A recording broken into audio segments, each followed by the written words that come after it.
So this is the brand new ROG Ally Z1. Not to be confused with the ROG Ally Z1E, and this is what it looks like when a company makes a product that probably shouldn't exist.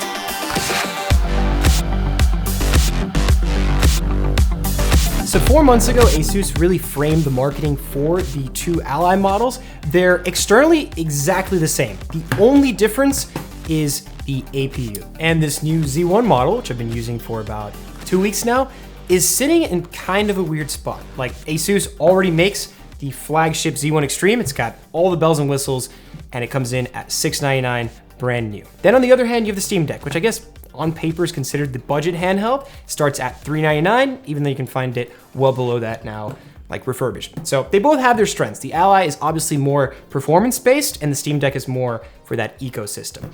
And then that leaves us right in the middle at $599. And I think a lot of us found ourselves thinking, okay, it's $100 off, so is this actually a good deal?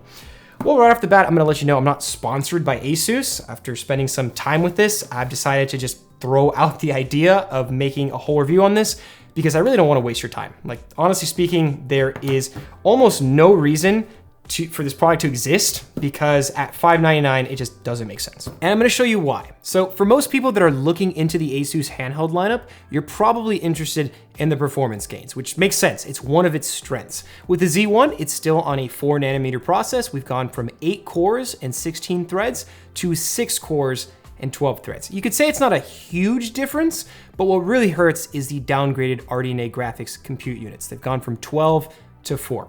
So I went ahead and benchmarked 7 different games, from well-optimized titles like Doom Eternal to even better optimized titles like Starfield. I tested both the Z1 and Z1 Extreme in 720p and 1080p, and the results show you exactly how much performance you're sacrificing for $100. So starting off with Cyberpunk, I think a lot of people are pretty hyped for the new update. The Z1 Extreme Ally was maintaining the low 30s in 1080 and mid 50s in 720p, which is totally playable with the low preset. It looks really good. Now, the Z1 Ally was holding the low 20s in 1080 and high 30s in 720p. So the difference was immediately noticeable. Like, it was the first game I tried and I was like, okay, I see where this is going. So I tested most of these games with the low presets and didn't use upscaling. I followed up next with Starfield, which was pretty rough in the more populated cities. The Z1 Extreme was putting up an average of 25 FPS in 1080 and 35 in 720p.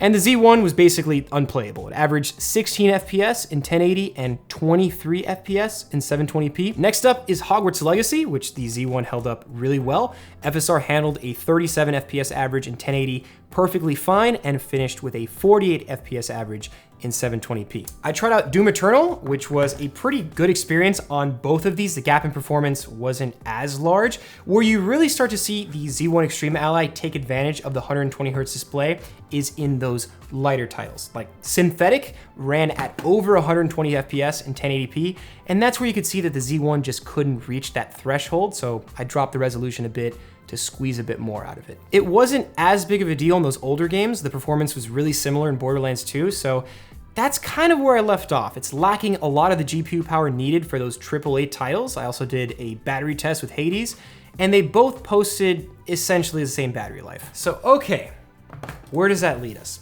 Overall, across the board, we're seeing a pretty sizable decrease in performance for 15% savings. That's not even accounting for the fact that Best Buy always seems to have these Z1 Extremes open box for cheaper than this is new. So, in fact, I'd probably wonder if someone would happen to accidentally buy this because the SKUs are almost identical and you literally cannot tell the difference until you boot up into Task Manager. Also, I don't know if on the wide spectrum of units, if Asus has finally fixed the SD card burning issue.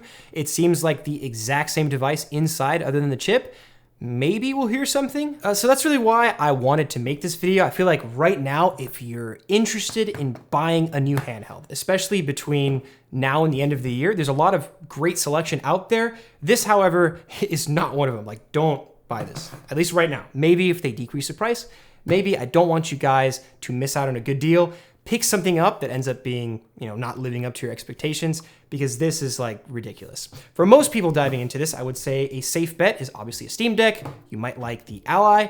I'm personally looking forward to seeing that new Lenovo Legion Go. Hopefully it's interesting. I think that comes out at like the end of next month. So either way, just a quick little video for today. Feel free to drop a comment. Interested in hearing what you guys think. So like if you enjoyed it, and a huge thanks for watching.